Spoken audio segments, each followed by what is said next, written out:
نذیر عباسی کی شہادت تو بعد کی بات ہے، پہلے نذیر عباسی کی گرفتاری کا پتہ چلا۔ میں اور مولا بخش انڈر گراؤنڈ تھے، ہمارے اوپر بھی وارنٹ تھے۔ یہ جولائی 80 کی بات ہے۔ اس دوران میں مجھے جو ہے اقبال جعفری کا ٹیلی فون آیا کہ نذیر عباسی گرفتار ہے۔ میں نے کہا ہاں نذیر عباسی گرفتار ہے، بس اتنا اس نے پوچھا، رہنے دیا۔ کہنے لگا آپ نے کچھ کیا ہے؟ ہم نے کہا کہ نہیں، ہم پٹیشن جا کے داخل کر رہے ہیں ان کی معلومات کے لیے کہ وہ کہاں پہ ہے، کس طرح سے ہے۔ تو حمیدہ اور میں بیرسٹر عبدالودود صاحب کے پاس گئے، وہاں پہ جا کے ہائی کورٹ میں پٹیشن داخل کی، جس میں استدعا یہ کی گئی کہ نذیر عباسی کو پولیس اٹھا کے لے کے گئی ہے، ہم نے سنا ہے، اور وہ اس کا کوئی اتا پتہ نہیں ہے، ہمیں نہیں دے رہے ہیں۔ عدالت نے اس کے نیکسٹ ڈیٹ رکھ دی۔ انہوں نے کہا ٹھیک ہے، ہم چلے آئے۔ 8 تاریخ کی رات کو مجھے جو ہے ونس اگین جو ہے ٹیلی فون آیا اقبال جعفری کا۔ اس نے کہا کہ یار نذیر کے معاملے میں کچھ گڑبڑ ہے مجھے لگتی، آپ تحقیقات کر کے بتاؤ کہ نذیر کے تعلق سے تمہیں کچھ پتہ چلا؟ میں نے کہا نہیں، ہمیں کچھ پتہ نہیں چلا، عدالت نے مجھے ڈیٹ دی ہے، مجھے کچھ نہیں بتایا۔ اس نے کہا کہ مجھے صرف تم بتاؤ کہ تم کہاں ہو۔ تو پھر بتا دیا میں نے عطا پتہ۔ اس کے بعد تقریباً رات کو 12 بجے کہا میرا تو اندازہ ہے کہ نذیر عباسی کو قتل کر دیا گیا ہے۔ میں نے کہا کیسے معلوم؟ اس نے کہا کہ جب میں نے تم سے پہلے بات کی تھی، اس دوران میں نے معلوم کیا، تو پولیس ذرائع سے مجھے معلوم ہوا کہ اس کو جو ہے پی این ایس شفا لے کے گئے۔ پی این ایس شفا میں ڈاکٹروں کو یہ کہا کہ یہ ہمارا مریض ہے، اس کی انٹری کرو دو۔ انہوں نے کہا کہ بھائی اس کا تو انتقال ہو چکا ہے، تقریباً 8-9 گھنٹے ہو چکے ہیں۔ انہوں نے کہا کہ ٹھیک ہے، جو کچھ بھی آپ انٹری کر کے دے دو۔ انہوں نے کہا کہ نہیں، ہم میت کی انٹری نہیں کریں گے جب تک، اگر ہمارے یہاں میت ہوتی تو ہم انٹری کرتے، تو آپ تو مرا ہوا آدمی لے کے آؤ۔ تو اس کے بعد جو ہے وہ پولیس والے تو چلے گئے بھاگ کے۔ ٹارچر کیمپ کا نمائندہ جو ہے وہ ان کے ساتھ تھا، وہ سول اسپتال لے کے گیا پولیس دوسری کو کے ساتھ، اور وہاں پہ ڈاکٹر کیسر رسول ہیڈ تھا، وہ میڈیکل آفیسر۔ وہاں پہ جا کے ہماری پور پولیس اسٹیشن والے وہاں پہ کسی عزیز کو لے کے آئے۔ بعد میں مجھے معلوم ہوا کہ ان کا نام ولی محمد ہے، تو اس کے ذریعے سے وہ اس کو سخی حسن قبرستان لے کے گئے۔ سخی حسن قبرستان فوراً میں اور اقبال جعفری پہنچے، وہاں گورکن سے معلوم کیا، اس نے کہا کہ ہاں یہ لاش یہاں پہ دفنا گئے ہیں، اور اس نے ایک کچی پرچی پہ اس نے کہا کہ بھائی آپ کے پاس رجسٹر ہوگا، سرٹیفکیٹ ہوگا؟ کہنے کا رجسٹر اور سرٹیفکیٹ وغیرہ ہم صبح کو بناتے ہیں، پہلے اطلاع کر کے۔ اس نے کہا کہ بھائی آپ نام تو دے دو کم از کم۔ تو اس نے کچی پرچی پہ نام لکھ کے دے دیا کہ یہ فلاں نام کا ہے، نذیر عباسی اس کا نام ہے، اور اس کو دفن کر کے یہ دفنایا ہے، اور انہوں نے ہمیں قبر دکھا دی۔ ودود نے کہا کہ تم دفتر آ جاؤ۔ ہم صبح عدالت ہی پہنچے تھے، ان کو بتایا کہ اس طرح کی بات ہے۔ اس نے کہا کہ عدالت آ جاؤ، وہاں پٹیشن کو دیکھتے ہیں۔ انہوں نے کوئی ارجنٹ اپلیکیشن لگوائی، اور وہاں پہ کہا کہ صاحب اس طرح سے عدالت نے نوٹس کیا پولیس کو کیا کہ بتا دے۔ ہائی کورٹ نے ہمیں کمنٹس کی کاپی دی، کمنٹس کی کاپی سنائی کہ پولیس نے کمنٹس یہ دیے ہیں کہ اس کا انتقال ہو گیا، اس کو سخی حسن قبرستان میں جو ہے وہ دفن کیا گیا ہے۔ بیرسٹر ودود صاحب نے آفس میں بلایا، وہاں پہ بیٹھ کے ہم نے ایک عدد ایف آئی آر بنائی۔ تو ودود صاحب نے کہا کہ پہلے ایف آئی آر پولیس میں دینا ضروری ہے، تو میں نے ایف آئی آر بنائی، ہاتھ سے لکھی، ہاتھ سے لکھ کے تھانے پہ بھیجا۔ تھانے والوں نے وہ ایف آئی آر ڈیفینس تھانے میں، جہاں پہ پی این ایس شفا تھا، جہاں پہ پہلے یہ لے کے گئے تھے، تھانے والوں نے ایف آئی آر لینے سے انکار کر دیا۔ جب وہ ایف آئی آر لینے سے انکار کر دیا تو شام کو ہم نے وہ F I R by post, registered post جو ہے وہ تمام متعلقہ ایجنسیوں کو روانہ کر دی۔ متعلقہ جتنے بھی ادارے ہیں ان کو ان ایف آئی آر کی کاپی روانہ کر دی۔ ہم نے 8-10 دن تک انتظار کیا، اس کے بعد بھی جب کارروائی نہیں ہوئی تو ہم نے اختر حسین ایڈوکیٹ، جو اس وقت سپریم کورٹ بار ایسوسی ایشن اور جوڈیشل کمیشن کے ممبر ہیں، ان کے ذریعے سے باڈی ایگزیومیشن کی درخواست دی، حمیدہ کی طرف سے دلوائی کہ صاحب باڈی کو ایگزیوم کیا جائے، ہمیں شک ہے۔ تو چونکہ ہمیں وہاں پہ انآفیشیل ذریعے سے معلوم ہو گیا تھا کہ نذیر عباسی کے جسم کے اوپر تشدد کے تقریباً 12-13 نشانات ہیں، تقریباً کوئی ایسے ہی بتایا تھا, کوئی 15 بتا رہا تھا, لیکن کم از کم 12 تو ایسے ایسے نشانات تھے جن سے موت یقینی تھی. ہم نے ایگزیبیشن کی درخواست دی تو اس کے اوپر رپورٹ کی کاپی مانگی, تو انہوں نے رپورٹ کی کاپی ہمیں دینے سے انکار کر دیا. اس کے بعد مزید تحقیقات کی تو کچھ عرصے کے بعد اختر حسین نے مجھے کہا کہ میرے پاس امتیاز بلو کا ٹیلی فون آیا ہے. اس نے یہ کہا ہے کہ بھائی آپ یہ درخواست جو ہے وہ واپس لے لیں, اور تو اس نے کہا کہ میں یہ نہیں کر سکتا ہوں, واپس نہیں لے سکتا ہوں. میں اس کے خلاف جو عدالت نے میری درخواست کو واپس کر دیا, ڈسپوز آف کر دیا, اس کے خلاف اپیل کروں گا. اس نے کہا کہ نہیں, مجھے آپ فیض گھانگرو سے بات کرائیں یا اس کی بہن بیوی سے بات کرائیں. اس نے کہا کہ بھائی حمیدہ کا تو مجھے پتہ نہیں ہے کہ وہ کہاں ہے, ہاں البتہ فیض گھانگرو کو. تو اس نے دوسرے دن مجھے ہائی کورٹ کی لائبریری میں بلایا, سمجھے, بلایا اور مجھے کہا کہ اب جو ہو گیا سو ہو گیا. یہ غلطی جو ہے وہ امتیاز احمد ہے, کوئی بریگیڈیئر, یہ اس کے حکم سے ہوا تھا, اس کے حکم سے جو ہے یہ کروایا گیا تھا. انہوں نے, عدالت نے کہا کہ چونکہ ہو گیا ہے باڈی ایگزیبیشن, چونکہ ان کو دفن ہو گیا ہے, اس لیے اب باڈی ایگزیبیشن کی ضرورت نہیں ہے, چونکہ پولیس نے یہ رپورٹ دے دی ہے پوسٹ مارٹم کی. اگر پوسٹ مارٹم کی رپورٹ نہیں ہوتی تو ہم باڈی ایگزیبیشن کا آرڈر دیتے. چونکہ پوسٹ مارٹم کی رپورٹ آ گئی ہے, اس لیے جو ہے ہم باڈی کھولنے کا آپ کو اجازت نہیں دے سکتے. ہم اس کے خلاف اپیل کرنے کا ارادہ کر رہے تھے, سمجھے نا, لیکن وہ جو ہے اپیل پھر نہیں ہو سکی, اس لیے کہ انہوں نے خود کچھ دنوں کے بعد ان کی تصویر شائع کر دی سارے گرفتار شدگان کی, جس میں نذیر عباسی کی بھی تصویر تھی, لیکن نذیر عباسی کا نام نہیں تھا. یہ مجبور ہو گئے تھے وہ تمام لوگوں کو, اس کی وجہ سے مجبور ہو گئے تھے کہ تمام لوگوں کی وہ تصویریں دے دیں.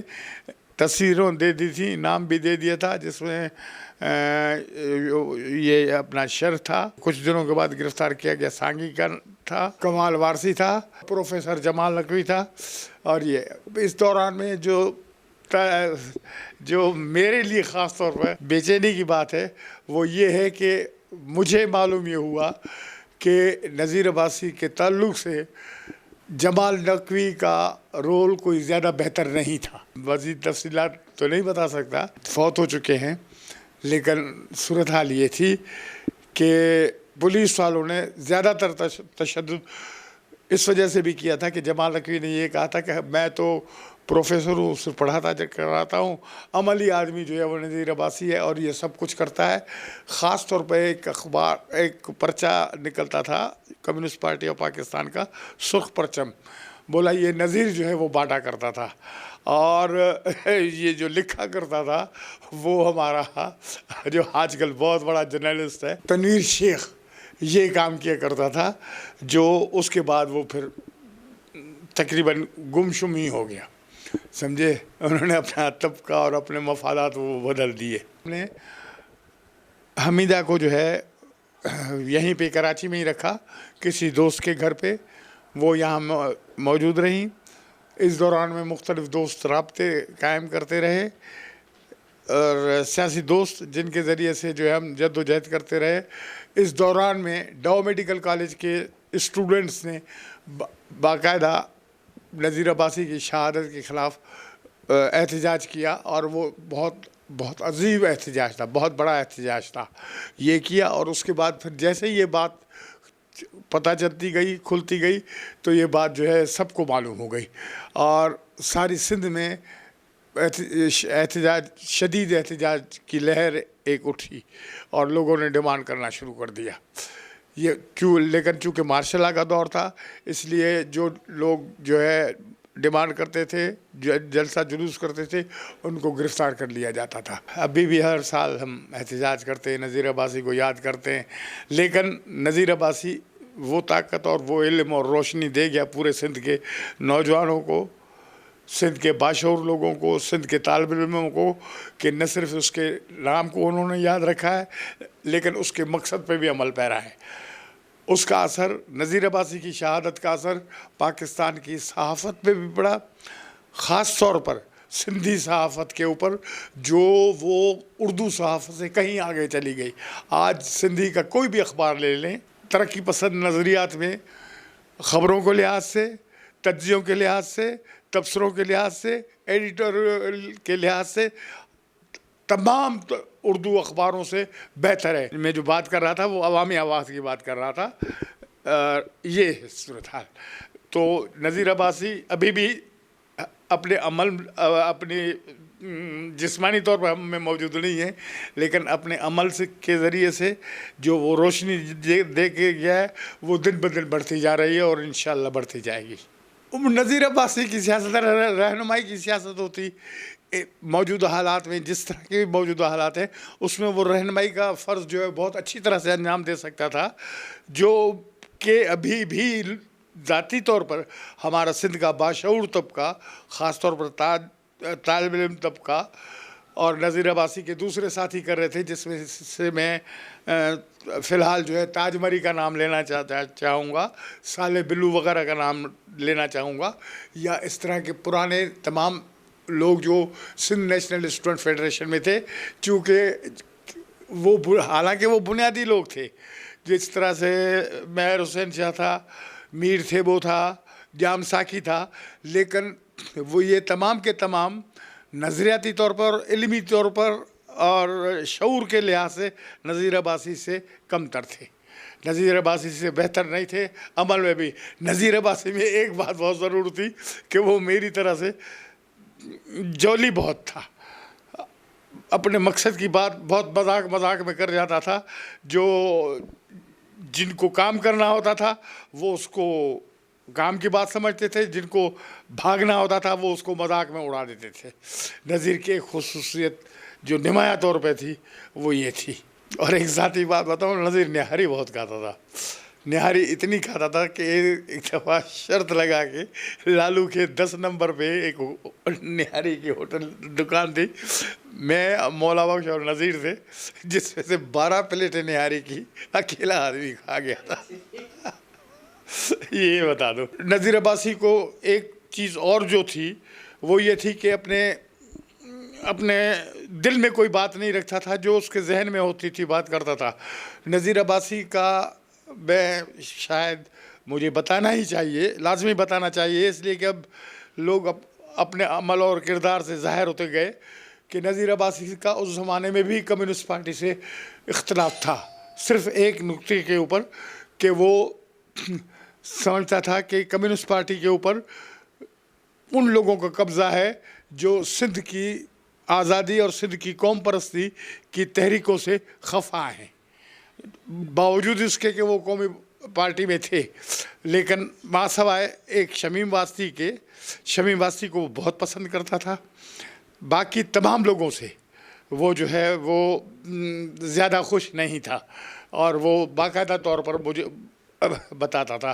خاص طور پر میں ایک معمولی سا ذکر کرتا ہوں جس میں بھی انوالو تھا، وہ یہ تھا کہ مجھے اور حسن حمیدی کو، ہم دونوں کو کمیونسٹ پارٹی کی سینٹرل کمیٹی میں چنا گیا تھا، جبکہ نذیر عباسی کو یہاں سے پروفیسر جمال نقوی صاحب نے بھیجا کہ کسی بھی طرح سے فیض گانگرو کو سینٹرل کمیٹی میں نہیں لیا ہو، حالانکہ میری پورا یونٹ، پوری کمیٹیاں طے کر کے آئی تھی کہ ہماری طرف سے فیض گانگرو اور حسن حمیدی نمائندگی کریں گے۔ حسن حمیدی صاحب تو دل برداشتہ ہو کہ انہوں نے جو ہے شیرباز مزاری کی پارٹی جوائن کر دی، لیکن میں اپنی جگہ پہ ڈٹا رہا اور میں اپنی جگہ پہ تمام کے تمام معاملات کرتا رہا، اور میرا اختلاف ان کے ساتھ صرف یہ تھا کہ کراچی میں جب صحافیوں کی تحریک چلی تھی تو انہوں نے ہمیں کہا تھا کہ آپ جو ہے سکھر اور روڑی سے گرفتاریاں دیں، تو میں نے نہ صرف سکھر اور روڑی سے گرفتاریاں دیں، روزانہ 2 گرفتاریاں، بلکہ لاڑکانہ تک سے میں نے دیے تھے، جب اس دور میں جب لاڑکانہ میں ایس پی پنجل رائے ہوا کرتا تھا، جو ہمارے لڑکوں کو روز 2-3 دن تشدد کر کے رکھتا تھا۔ اس کے اوپر میں چلایا تھا کہ بھائی ہم تو یہاں پہ قربانیاں دے رہے ہیں اور آپ کراچی میں کچھ بھی نہیں کر رہے ہیں۔ اس کے اوپر جمال نقوی صاحب بہت ہنس کے کہنے لگے، ہاں بھائی ٹھیک ہے، تم دے رہے ہو تو کوئی احسان کر رہے ہو کیا؟ میں نے کہا کہ بھائی آپ نے کہا تھا کہ سب برابر کے طور پر دیں گے، اگر برابر کے طور پر نہیں دے رہا